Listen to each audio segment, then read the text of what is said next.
ಎಸ್ಎಸ್ಟಿವಿಯಲ್ಲಿ ಜಾಹೀರಾತು ನೀಡಲು ಈ ನಂಬರಿಗೆ ಸಂಪರ್ಕಿಸಿ. ರಾಶಿ ಭವಿಷ್ಯನೆಲ್ಲ ಹೇಳ್ತೀರಲ್ವ, ನಿಮ್ಮ ರಾಶಿ ಭವಿಷ್ಯ ಯಾವ ರೀತಿ ಇದೆ ಸರ್? ಯಾಕಂದರೆ ನೀವು ಏನೋ ಒಂದು ರೀತಿ ಹೇಳುವಂಥ ಮರದಲ್ಲಿ ಒಂದಿಷ್ಟು ಕಾಂಟ್ರವರ್ಸಿಗಳು ಆಗ್ತಾನೆ ಇದೆ, ಈ ಥರದ್ದೆಲ್ಲ ಆಗ್ತಾನೆ ಇದೆ. ಬಟ್ ನಿಮ್ಮ ರಾಶಿ ಭವಿಷ್ಯ ಹೇಗಿದೆ ಸರ್ ಅಂತ ಅದ್ರ ಬಗ್ಗೆ ನಂದು ಸರ್ ಈ ದೇಶದ ಪ್ರೈಮ್ ಮಿನಿಸ್ಟರ್ ಆಗೋ ಥರ ಇದೆ. ನನ್ನ ಜಾತಕ ಥರ ಈ ಪ್ರಪಂಚದಲ್ಲಿ ಯಾರ್ದೂ ಇಲ್ಲ. ಒಳ್ಳೆ ಟೈಮ್ ನಡೀತೈತೆ, ಅದ್ಭುತವಾದ ಟೈಮ್ ನಡೀತೈತೆ. ನಾನು ಏನೇ ಮಾತಾಡಿದ್ರೆ ಪರ್ಫೆಕ್ಟಾಗಿರುತ್ತೆ. ಒಂದು ಸರಿ ಮಾತಾಡಿದರೆ 100 ವರ್ಷ ನಿಜ ಆಗುತ್ತೆ. ನಾನು ಹೋದ್ಮೇಲೆ ನಿಜ ಆಗುತ್ತೆ. ನನ್ನ ಫಾಲೋವರ್ಸ್ನ ಟಿ ವಿ ಬೆಳಗ್ಗೆ ಹಾಕಿ ನೋಡೋರ್ಗೆ ಗೊತ್ತಿರುತ್ತೆ, ಹೇಳಿದ ಮತ್ತು ನಿಜ ಅಂತಾರೆ. ಏನೂ ಇಲ್ದಲೆ ಮೊಬೈಲಲ್ಲಿ ಎಲ್ಲೋ ದೂರದಲ್ಲ. ನನ್ನ ಫಾಲೋವರ್ಸು ಪ್ರತಿ ದಿವಸ 2010ರಿಂದ ಒಂದು ದಿವಸ ನಾನು ಬಿಟ್ಟಿಲ್ಲ, ಟಿ ವಿಗೆ ಡೈಲಿ ಬರ್ತೀನಿ.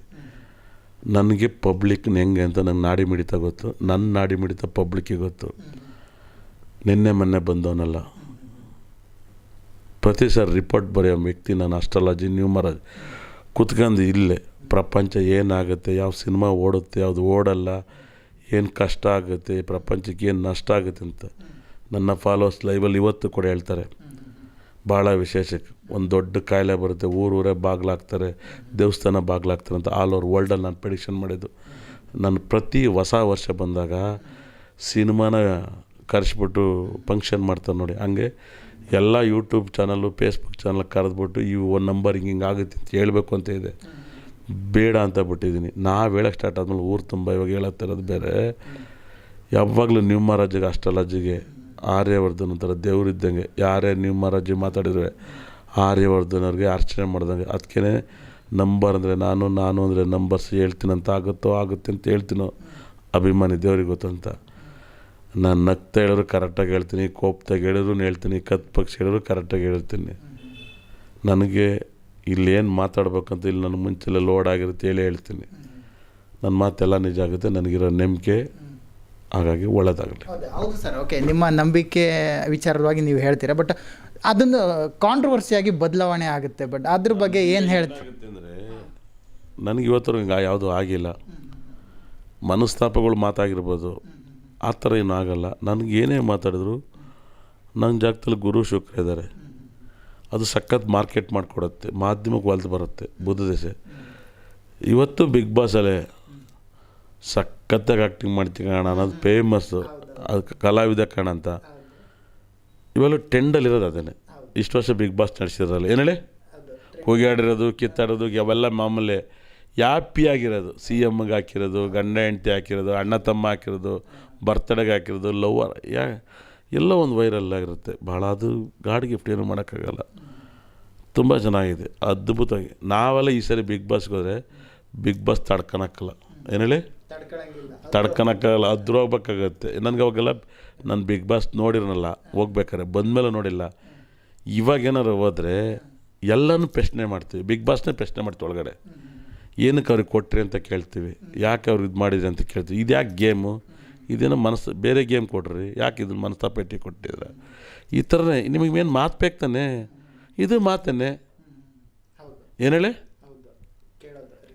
ಬರೀ ಮಾತು ಬರೀ ಅವ್ರ ಮೇಲೆ ಅಲ್ಲ ಸರ್, ಬಿಗ್ ಬಾಸ್ ಮೇಲೂ ಮಾತಾಡ್ಬಿಡಿ. ಒಳಗಡೆ ಯಾಕೆ ಮಾತಾಡಬಾರ್ದು, ಯಾಕೆ ಮಾತಾಡ್ಬೇಕು, ಯಾಕೆ ಕಳಿಸ್ತೀರ ಆಚೆ, ಏನಾಗೈತೆ ಕೇಳೋದು. ಹಿಂಗೆ ಜನ ಇದೆ ಕರೆಕ್ಟ್ ಅಂತಾರೆ. ಜನ ಹಿಂಗೆ ಕೆಣಕಬೇಕು. ಏನಕ್ಕೆ ನಮಗೇನು ಹುಟ್ಟಿಡಿತೆ ಬರೋಕ್ಕೆ, ಬಂದಮೇಲೆ ನಿಮ್ಮ ಡಿಸಿಷನ್ನು ಎಲ್ಲ ತೋರಿಸಿ ಸರ್. ಯಾಕೆ ಸರ್ ಏನಾಗ್ತಿದೆ ಅಂದರೆ, ಆಯ್ತು ನೀವು ಎಲಿಮಿನೇಟ್ ಆಗಿದ್ದೀರಾ, ಅವ್ರ ಹೆಸರು ಕೂಗ್ತಾರೆ, ಕೂಗಿದ ತಕ್ಷಣ ಹೋಗಿಬಿಡ್ಬೇಕು. ಬಟ್ ನೀವಾಗಿದ್ದರೆ ಕ್ವಶನ್ ಮಾಡ್ತಿದ್ರೆ ಯಾಕೆ. ನಾನು ಫೈನಲ್ ಅವ್ರಿಗಿದ್ದೆ, ನಂಗೆ ರೂಪೇಶ್ ಶೆಟ್ಟಿ ಗೆಲ್ಲಬೇಕು ಅಂತ ಬಂದೆ. ತುಂಬ ಪ್ರಶ್ನೆ ಮಾಡಿ ಗಲಾಟೆ ಮಾಡಿಬಿಟ್ಟು ಬರಬೇಕು ಅಂತ ಇತ್ತು ನನ್ನ ಮನಸ್ಸಲ್ಲಿ. ನಾನು ಗಲಾಟೆ ಮಾಡಿ ರೂಪೇಶ್ ಶೆಟ್ಟಿ ಸೋತೋಗ್ಬಿಡ್ತೀನಿ ಅಂತ ಸುಮ್ಮನೆ ಬಂದೆ. ಇಲ್ಲಾಂದರೆ ತುಂಬ ಇತ್ತು. ನಾನು ಹೇಳಿದ್ದೆ ಒಳಗಡೆ, ಹಂಗಾಗಿ ನಂಗೆ ತುಂಬ ಇತ್ತು, ನೋವಿತ್ತು. ನಾನು ಹೊಡಿತಾರಂತ ಗೊತ್ತಿತ್ತು. ಆದರೂ ಅವ್ರಿಗೆ 150 ದಿವಸ ಅವ್ರಿಗೆ ಟೈಮ್ ಕೊಟ್ಟಿದ್ನಿ. ಬಿಗ್ ಬಾಸಲ್ಲಿ ಕೆಲಸ ಮಾಡಿದ್ರೆ 150 ಸಾವಿರಕ್ಕೆ ಟೈಮ್ ಕೊಡೋಕ್ಕಲ್ಲ ಕಂಟಿನ್ಯೂಸ್ ಆಗಿ. ಒಲ್ಲಿ ಬಿಡಿ, ದೇವ್ರು ಚೆನ್ನಾಗಿರಲಿ. ಓಕೆ. ಅಂದರೆ ಈ ಕಾಂಟ್ರವರ್ಸಿ ಕೆಲವೊಂದು ಆಗುತ್ತಲ್ಲ, ಅದನ್ನು ನೀವು ಯಾವ ರೀತಿ ರಿಸೀವ್ ಮಾಡ್ಕೋತೀರಾ ಅಂತ.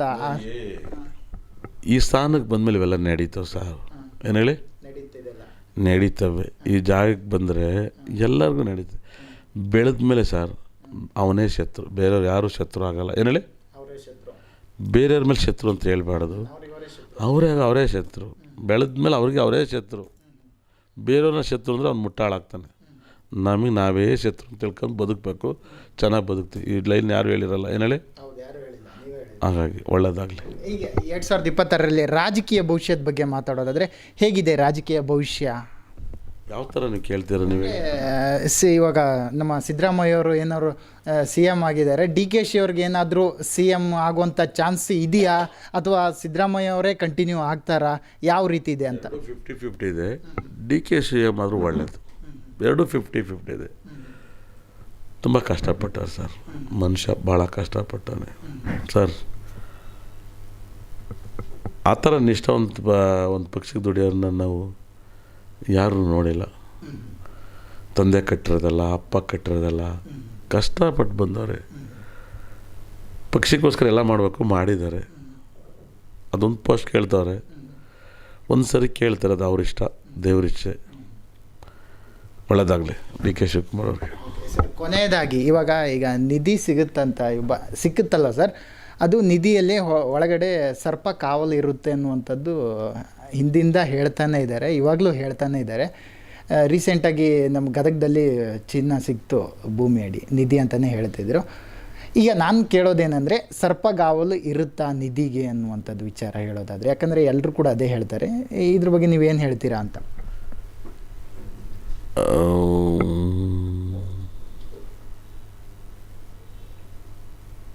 ನನಗೆ ಅದ್ರ ಬಗ್ಗೆ ನಂಬಿಕೆ ಇಲ್ಲ ಅಂತ ಅಲ್ಲ,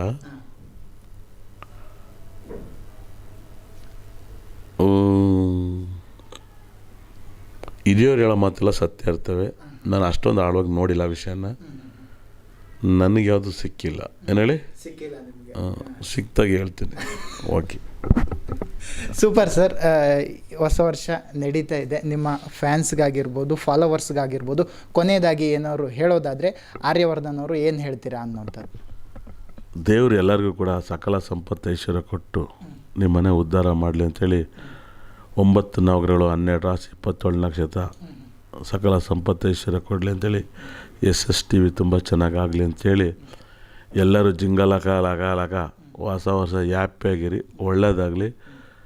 ನಂಬರ್ ಅಂದರೆ ನಾನು ಅಂದರೆ ನಂಬರ್ಸ್ ಹೇಳ್ತೀನಿ ಅಂತ ಆಗುತ್ತೆ ಅಂತ ಹೇಳ್ತೀನಿ. ಅಭಿಮಾನಿ ದೇವ್ರಿಗೆ ಗೊತ್ತು. ಸಾಕಷ್ಟು ಜನ ಹೆಚ್ಚಿನ ಅವ್ರ ಅಭಿಮಾನಿ ಸಿನಿಮಾಗಳು ಚೆನ್ನಾಗಿ ಹೋಗಲಿ, ಭಾಳ ದೊಡ್ಡ ಸಕ್ಸಸ್ ಆಗಲಿ, ತುಂಬ ಒಳ್ಳೆಯದಾಗುತ್ತೆ. RCB ಮ್ಯಾಚ್ ನೋಡೋದೇ ಒಂದು ಖುಷಿ.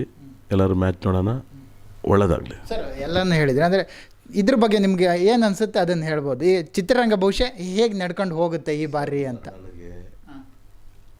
ನನಗೆ ಇವಾಗ ಅದು ಅನ್ನ ಹಾಕಲ್ಲ. ಇವಾಗ ಹೆಂಗಾಗುತ್ತೆ ಅಂದರೆ, ನನಗೆ ಅನ್ನ ಹಾಕೋಂಥ ವಿಷಯಗಳನ್ನೇ ಮಾತಾಡಬೇಕು. ನಾನು ಯಾಕೆ ಇಲ್ಲ, ನನಗೆ ಜ್ಯೋತಿಷ ಕೇಳಕ್ಕೆ ಬರ್ತಾರೆ ಎಲ್ಲರೂ, ನೋಡೋಣ.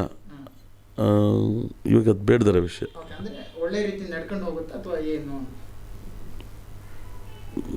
ಮುಂದೆ ಬಿದ್ದೋಗುತ್ತೆ ಸರ್. ಸಿನಿಮಾ ಕ್ಲಿಕ್ ಆಗಲ್ಲ. ಯಾರೋ ವರ್ಷಕ್ಕೆ 3 ಪಿಕ್ಚರ್ ಕ್ಲಿಕ್ ಆಗ್ತಾರೆ, 30 ಪಿಕ್ಚರ್ 3 ಬಿಡ್ತಾರೆ. ಒಳ್ಳೆದಾಗಲಿ ಸರ್.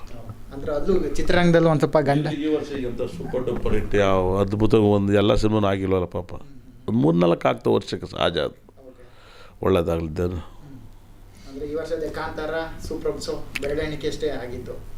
ಎಲ್ಲ ಭಾಷೆಲೂ ಹಾಗೇನೆ, ಕನ್ನಡ ಒಂದೇ ಅಲ್ಲ ಸರ್, ಎಲ್ಲ ಭಾಷೆನೂ ಹಾಗೇನೆ ಸರ್. ಹಿಂದೆ ಲವ್ ಮಾಡೋನು ಥಿಯೇಟ್ರಿಗೆ ಹೋಗೋನು, ಮತ್ತು ಬೋರ್ ಆದನು ಸಿನಿಮಾಗೆ ಹೋಗೋನು, ಮತ್ತು ಒಂದು 3 ಅವರ್ ಟೈಮ್ ಪಾಸ್ ಮಾಡೋಕ್ಕೆ ಥಿಯೇಟ್ರಿಗೆ ಹೋಗೋರು. ಇವಾಗ ತುಂಬ ಬೇರೆ ಕಡೆ ಹೋಗ್ತಾರೆ. ಹಾಗಾಗಿ ಥಿಯೇಟ್ರಿನ ಅವಶ್ಯಕತೆ ಇಲ್ಲ. ಥಿಯೇಟ್ರೆಲ್ಲ ಕ್ಯಾಮ್ರಾ ಹಾಕಿರ್ತಾರೆ. ಆಮೇಲೆ ಇದು ಆಗದಿರೋ ಕೆಲಸ ಗೊತ್ತಿಲ್ಲ. ಇವಾಗ ಒಳ್ಳೆಯದಾಗಲಿ ಎಲ್ಲರಿಗೂ. ಧನ್ಯವಾದಗಳು. ಓಕೆ, ಇದಿಷ್ಟು ಆರ್ಯವರ್ಧನ್ ಗುರೂಜಿಯವರ ಮಾತಾಗಿತ್ತು. ಕ್ಯಾಮ್ರಾ ಪರ್ಸನ್ ಪ್ರಸಾದ್ ಜೊತೆ ವಿಶ್ವಶೆಟ್ಟಿ, SS TV. SS TV cinema ಜಗತ್ತಿನ ಕ್ಷಣ ಕ್ಷಣದ ಸುದ್ದಿಯೊಂದಿಗೆ.